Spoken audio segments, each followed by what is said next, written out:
সম্প্রতি পরীক্ষায় আসা এবং আজকের সাম্প্রতিক নিয়ে আজকে আমাদের এই ভিন্ন আয়োজনটি বাংলাদেশের ইতিহাসে এই প্রথম বৈদেশিক মুদ্রার রিজার্ভ $40 বিলিয়ন বা 4,000 কোটি ডলার ছাড়িয়েছে।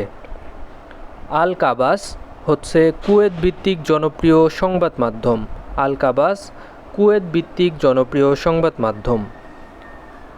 সাবেক কোন নিরাপত্তা প্রধান কুয়েতের নতুন যুবরাজ হিসেবে অভিষিক্ত হয়েছেন? শেখ মেশাল আল আহমদ। বিশ্বব্যাংকের সাউথ এশিয়া ইকোনমিক ফোকাস প্রতিবেদনে 2020-21 অর্থ বছরে 1.6% জিডিপি প্রবৃদ্ধি হতে পারে বলে ধারণা করেছেন। সাহিত্যে 2020 সালে নোবেল পুরস্কার পেয়েছেন লুইস গ্লুক, যিনি মার্কিন কবি। তার সাহিত্যকর্ম হচ্ছে ফার্স্টবর্ন।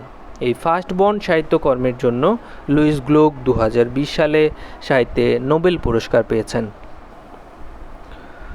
সম্প্রতি কুয়েতে দেশে কর্মরত এবং কর্মহীন প্রত্যেক নাগরিককে বার্ষিক $50,000 দেওয়ার প্রস্তাব উত্থাপিত হয়েছে।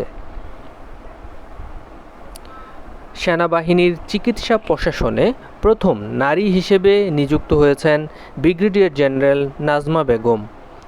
বাংলাদেশে এখন নতুন অ্যাটর্নি জেনারেল হিসেবে নিয়োগ পেয়েছেন এএম আমিন উদ্দিন। তিনি 14তম অ্যাটর্নি জেনারেল। যেহেতু 13তম অ্যাটর্নি জেনারেল ছিলেন মাহবুবে আলম, তিনি 14তম অ্যাটর্নি জেনারেল হিসেবে বাংলাদেশে এখন নতুন অ্যাটর্নি জেনারেল। বাংলাদেশ সেতু কর্তৃপক্ষের সহকারী পরিচালক পদে পরীক্ষার প্রশ্নপত্রে জেনারেল নলেজ এবং আইসিটিতে যে প্রশ্নগুলো ছিল, OIC organisation of Islamic cooperation এটি প্রতিষ্ঠিত হয় 1969 সালের 25শে সেপ্টেম্বরে। ইন্টারপোলের headquarter, where is the headquarter of Interpol situated? ইন্টারপোলের হেডকোয়ার্টার অবস্থিত হচ্ছে ফ্রান্সের লিওতে ইন্টারপোলের হেডকোয়ার্টার অবস্থিত। লার্জেস্ট সোলার পাওয়ার প্ল্যান্ট, বাংলাদেশে সবচেয়ে বড় সৌর বিদ্যুৎ কেন্দ্রর যেখানে অবস্থান সেটা হচ্ছে Mymensingh. Which of the following is the largest tribe? বাংলাদেশের সবচেয়ে বড় উপজাতি জনসংখ্যার দিক থেকে হচ্ছে চাকমারা। In which section of Constitution equal rights of men and women in every sector? প্রত্যেকটা ক্ষেত্রে নারী পুরুষের সমান অধিকার এটি বাংলাদেশের সংবিধানে বলা আছে। সেকশন 28-2 অনুচ্ছেদে বলা আছে। The river Karnaphuli originated from a hill situated in, আচ্ছা, কর্ণফুলী নদী যেখান থেকে উৎপত্তি হয়েছে, যে পাহাড় থেকে উৎপত্তি হয়েছে সেটা হচ্ছে লুসাই হিল বা লুসাই পাহাড়, মিজোরামে অবস্থিত, ভারতে। The only agriculture based export processing zone, EPZ, আপনারা জানেন যে এক্সপোর্ট প্রসেসিং জোন। আর কৃষিভিত্তিক একমাত্র ইপিজেড হচ্ছে বাংলাদেশের নীলফামারীতে অবস্থিত। বাংলাদেশ সিকিউরড হার first one day international cricket series win against Zimbabwe. জিম্বাবুয়ের বিরুদ্ধেই প্রথম বাংলাদেশে ওয়ানডে ইন্টারন্যাশনাল ক্রিকেট সিরিজ জয় হয়েছিল। Which of the following countries gave women the right to vote? কোন দেশ প্রথম মহিলাদের ভোটাধিকার প্রথম দিয়েছিল? New Zealand. Which of the following Arabic countries who signed agreement established diplomatic relationship with Israel in 2020? 2020 সালে ইসরায়েলের সাথে কূটনৈতিক সম্পর্ক জন্য চুক্তি স্বাক্ষর করে সংযুক্ত আরব আমিরাত। Peter Handke, winner of Nobel Prize in Literature in 2019, is a playwright, poet and translator of which language? তিনি ছিলেন জার্মান ভাষার নাট্যকার, কবি এবং ভাষান্তরকরণ যা হচ্ছে বিভিন্ন ট্রান্সলেট করতে অনুবাদক ছিলেন উনি। মাচু পিচু হচ্ছে একটা সিভিলাইজেশন বা সভ্যতার চিহ্ন, সেটি হচ্ছে ইনকা সভ্যতার নিদর্শন হচ্ছে মাচু পিচু।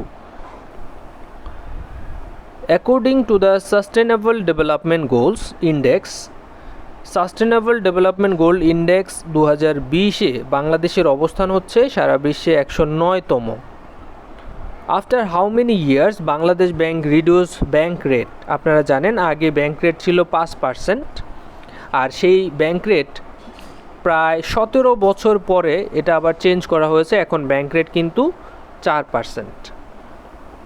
আর আপনারা জানেন যে ডিপোজিট কালেকশন রেট হচ্ছে 6% আর ল্যান্ডিং রেট হচ্ছে 9%, যেটাকে 6-9 বলা হয়। 6% হচ্ছে ডিপোজিট কালেক্ট করা হচ্ছে আর 9% লোন দেওয়া হচ্ছে একমাত্র ক্রেডিট কার্ড ছাড়া। Deal of the century, deal of the century announce করেছে হচ্ছে যুক্তরাষ্ট্র। Deal of the century announce করেছে যুক্তরাষ্ট্র। Recently which of the following cities এর largest amount of ammonium nitrate exploded?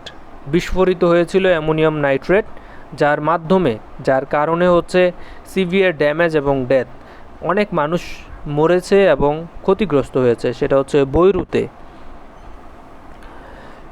In Microsoft Word which of the following shortcut keys are used for aligning text for centre? Microsoft ওয়ার্ডে centre alignment করার জন্য যেই shortcut Kitty ব্যবহৃত হয় সেটা হচ্ছে control ই। Control E হচ্ছে centre alignment. In MS PowerPoint which function key in keyboard is use to start a slide share বা slide show?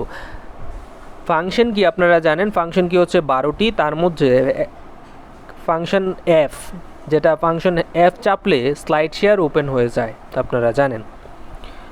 In Windows operating system which of the following shortcut keys are use for printing a word document? Control P যখন আপনি চাপবেন তখন দেখবেন যে print option আসবে, control P চেপে print option আনা যায় এবং প্রিন্ট করা হয়। In 64-bit microprocessor, the term 64-bit means RAM size. 64 bit বলতে বোঝানো হয় এখানে র্যামের সাইজটা হচ্ছে 64 বিট।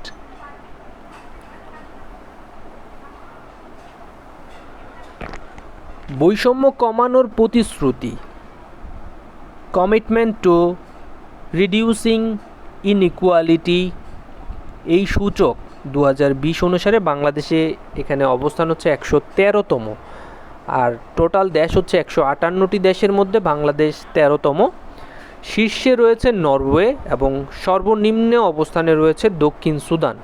আপনারা জানেন যে কোনো সূচকেই হচ্ছে নরওয়ে এবং স্ক্যান্ডিনেভিয়ান যে দেশগুলো সেগুলো এগিয়ে থাকে।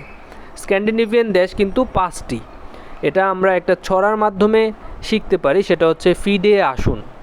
প্রথম ফতে হচ্ছে ফিনল্যান্ড, ডতে হচ্ছে ডেনমার্ক, তারপর হচ্ছে আসুনের আ থেকে হচ্ছে আইসল্যান্ড, দন্ত স থেকে হচ্ছে সুইডেন এবং দন্তন্য থেকে হচ্ছে নরওয়ে। আর এই সূচকটা বৈষম্য কমানোর যে প্রতিশ্রুতি, এই সূচকেও শীর্ষে রয়েছে নরওয়ে, আর সর্বনিম্ন দেশ হচ্ছে দক্ষিণ সুদান। বাংলাদেশ 113তম। এই সূচকটি প্রকাশ করা হয়েছে 8ই অক্টোবর 2020 সালে, আর প্রকাশক সংস্থা হচ্ছে আন্তর্জাতিক দাতব্য সংস্থা অক্সফাম হচ্ছে এটি প্রকাশ করেছে। এরকম প্রশ্নের আয়োজন এবং বিভিন্ন পরীক্ষার প্রশ্ন আপনারা যদি পেতে চান অবশ্যই আমাদের সাথেই থাকুন, লাইক দেন, শেয়ার করুন, বন্ধুদের সাথে জানিয়ে দিন যে তারা প্রতিদিনের প্রস্তুতি এখান থেকে নিতে পারে। ধন্যবাদ। কমেন্টস অবশ্যই ভালো লাগলে জানাবেন। আসসালামু আলাইকুম।